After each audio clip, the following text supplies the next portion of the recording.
Joining us now is Chef Bill, and we're going to be talking about pasta, particularly how to make fresh pasta. Welcome to the show. How are you? Oh, I'm doing well, Donna. Thank you for having me here. So, pasta is basically very few ingredients, right? Just water, flour, or eggs, depending what type of pasta you want to make. Okay. And you also told me there's a type of gnocchi you can make, though, that you use ricotta cheese. You can make gnocchi using ricotta and flour, Okay. or the traditional way, which is potato and flour and egg. Lovely. So, with those small ingredients, right? But it comes in a lot of different shapes.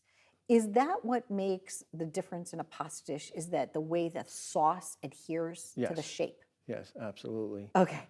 You When know, did your love of this type of cuisine begin? I think it was in the 70s, you said, right? Your parents uh, had a place? yes, my dad owned a restaurant back in and he bought the restaurant when I was little, about 13 years old. And pretty much that's where I built all my passion for cooking, period. Um, when I was little, back a long time ago, there was only, what, 10 channels on TV? And on channel 47 or 41, there was an Italian cooking show called Cooking with Louisa. And I used to watch it all the time. Ah, And I uh, called in, called in for a recipe for, believe it or not, stuffed onions. hmm. And back then, there was no internet or whatnot. So they used to send you a little postcard with the recipe on it. When you make a stuffed onion, so I guess you would slice off the You would top cut like a off the top, pumpkin, yeah, right? And just then like take the cut off the rings top and out from the stuff it center? with chopped meat and Have you made that recently? no. Okay. I haven't made it in a while, but yeah, that was one of my first things I made alongside ordering. I ordered like a couple of the recipes for making cakes and stuff like that, which I quickly found out I wasn't into baking. Yeah. You know, it's interesting. It's rare that you can find someone that's a good chef and a good baker. It's usually one or the other. Sometimes Yeah. people are really great at it. Like my friend Gina, whew, she's wonderful. She's a Can I great cook. bake? Yeah. Can you ask me to Yeah. make you a cake? I can make you Yes. one, Right. but is it my forte? No, I'm Okay. not into baking. But you are into pasta and you're into Yes. teaching people how to make pasta. Tell us about your company. What is it that you're doing now? So my company, I started it. What I like to do is I go to your house. I come to your house. I bring everything from soup to nuts to plates to silverware to everybody gets their own charcuterie board. I serve wine and everybody makes their own pasta from scratch. And we get to make all different types of shapes, and I pair it with the sauce. And I also teach how to make this type of sauce that's going with the pasta. And it's just a good time. Everybody has, a lot of fun and getting dirty, and it's. You do like bachelorette parties, you do all types I've of done stuff. bachelorette parties, birthday parties, anniversaries. I just did a party last week. It was a really amazing family. It was just all, their kids and godchildren and everything. Everybody had a really good time.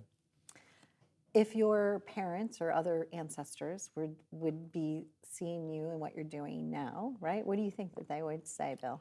My mom was very proud of me. At one point, I did a mock party, Okay.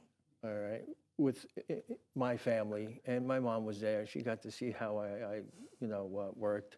Unfortunately, my mom just passed away this past January, so obviously she doesn't know anything that's going on right now. Well, I So think she may. She might she be may, looking she down. may. Who knows? Maybe she had her hand on here. Who knows? Oh, I know you were a little shy about coming on, but I really wanted to celebrate you because I thought what you're doing is really unique and fun. You know, so oftentimes people like to entertain, but they don't want to just do the same thing, like a bowl of chips and some dips or whatever. But gets the whole conversation going about like family traditions and things like that. Right, exactly. Family tradition, the right way to make sauces.